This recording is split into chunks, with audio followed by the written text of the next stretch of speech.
Hi everyone! 2 days before ng flight ko, nag-i-skincare nga ako kay Patrick. Hindi pala siya nag-work ng 2 days kasi gusto niya ibigay yung mga araw na yun bago ako umuwi ng Pilipinas. Tinatry talaga namin na hindi malungkot kasi magkikita pa naman kami. Pero minsan mahirap talagang itago kasi mamimiss nyo talaga ang isa't isa. Kinabukasan nga, dahil mataas na naman yung buhok niya, iginupitan ko na din. Kung nakikita nyo yung luggage ko, is ready na talaga siya kasi bukas na ako aalis niyan. Naglaban na din ako para wala na siyang lalabhanday. Dahil nga may event sila, plinantsa ko na din yung damit niya na gagamitin niya. At finally, ito na talaga yung araw na aalis ako. Bago nga kami umalis ng bahay, naghag muna kami, nagdrama-drama muna, nag-imot-imot. Kasi ito na talaga yung last hug namin. Magkikita pa naman kami next year na naman, January. Ito pala yung date ng July na pauwi na ako ng Pilipinas. April 2023 ako dumating sa Germany kasi 3 months lang naman yung visa ko. So kaya kailangan kong umuwi ng July. Pwede naman sana ako dito bumalik ng October, kaso gusto ko talagang mag-celebrate ng New Year at Pasko sa pamilya ko. Kasi baka next year, hindi na ako makapag-celebrate kasama sila. Kasi dito na ako sa Germany. Makikita nyo talaga ang mukha ni Patrick Janday na sobra talaga siyang nalungkot. Pero pinakakalma ko lang siya. Sabi ko, babalik pa naman ako. Pagkatapos nga naming mag-imot-imot, bumaba na kami para dadalhin yung gamit ko sa sasakyan niya. Nasa 2nd floor pala kami, mga inday.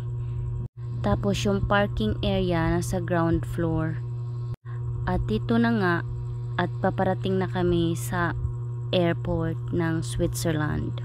Habang nagdadrive nga siya ay hinahawakan niya talaga ang kamay ko. At ito na nga ay nakarating na kami sa Switzerland. Malapit lang pala kami sa Switzerland. Naglalakad nga kami papasok ng airport nito at saka hahanapin nga namin kung saan counter ako pwede mag-check-in.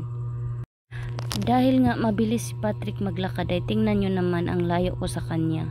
Sabi ko nga sa kanya hintay niya ako pero ayaw. Pagpasok nga namin ito agad yung hinanap niya, yung check-in area. At ito na nga yung pupuntahan namin. Dapat pupunta kami doon sa 2. Medyo malayo-layo pa rin pala ang lalakarin namin dyan. Kasi yung pababa, pataas, tapos baba na naman. Sabi ko nga sa kanya, mag-video tayo kasi malapit na tayong maghiwalay dong. At ito na nga yung papunta sa check-in area. Tingnan nyo naman yung mata niya, hindi daw talaga siya nakatulog kagabi. Kasi aalis na ako ngayon, so kaya hindi siya nakatulog. Pagdating nga namin sa check-in area, napakadaming tao dahil kailangan pa namin magpila. Isa-isa nga kaming binigyan ng card para isabit doon sa mga bag. At finally, naka-check-in na din sa wakas. Pagkatapos nga namin mag-check-in, ay pumunta na kami doon sa kung saan ako papasok. Since may 30 minutes pa kami, so nag-imot-imot muna kami dyan. Sobrang sakit talaga sa pakiramdam na aalis ka na naman. Pinipigilan ko talaga umiyak kasi alam ko naman na babalik pa ako. Alam ko talaga na maraming LDR ang makakarelate nito sa akin. Kaya laban lang mga day, palang araw magsasama din kayo. Ito na nga yung final kiss namin kasi kailangan ko na talagang pumasok day. Nung papasok nga ako ay nag-video si Patrick. Ipopost ko din yung video mamaya. Ito na yung time na papasok na talaga ako at nasa labas lang siya. Tinitingnan niya ako papasok. Yung pakiramdam ko talaga dito mga day, sobrang sakit talaga as in. Pero kailangan ko talaga ikalma yung sarili ko kasi alam ko babalik pa naman at magkikita pa naman kami. At talagang hindi ko talaga mapigilan na umiyak. Nung nakapasok na ako, sobrang sakit talaga sa dibdib day. Hindi ko na mapigilan yung luha ko, talaga tumulo na pala. At ayun na nga si Patrick, nagbababay na siya sa akin. Sorry Cole, nadamay pa si Uncle. Once nakapasok ka na nga dyan, ay bawal ka nang lumabas kasi na-scan na yung QR code mo. So mga ilang minutes nga lang yung hinintay ko dyan kasi gusto ko munang huminga. After doon umalis na agad ako. Dahil nga kailangan kong hanapin yung E34. Kailangan ko pang sumakay ng train. Diyos ko, hanggang dyan umiiyak pa ako, day. Sobrang layo ng Gate E, mga inday.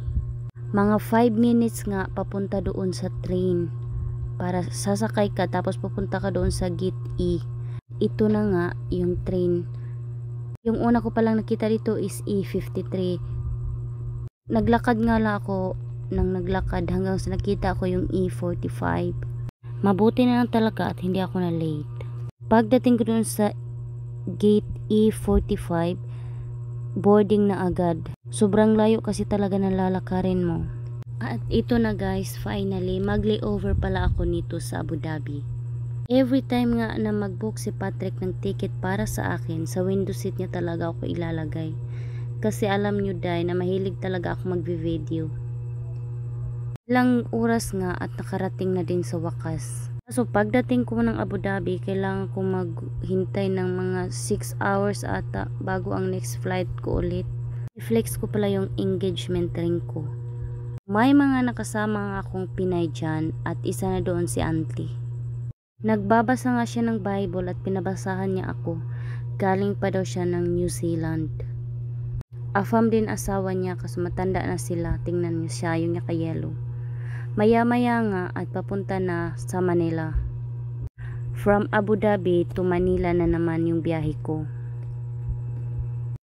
Ilang oras nga at finally nakarating na din sa Manila sa wakas.